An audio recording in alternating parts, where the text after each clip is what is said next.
Hello guys, welcome back to the channel. In today's video, I'm gonna show you how to create handwritten note on Samsung Notes application. Okay, first of all, let's just open our Samsung Notes application on our phone. Then let's create a new note. We can tap on this pencil button to create new note. And if you want to create handwritten note, you can tap on this icon. Okay, then you just need to write like this, and if you want to change the color, you can click on the pencil button.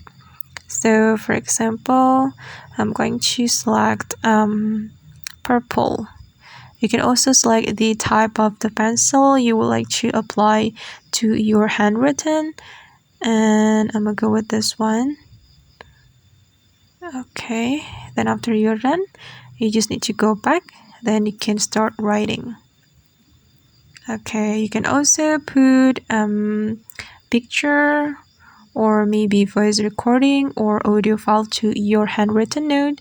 Then if you want to save, you can click on this three dots button, then you can click on the save as file.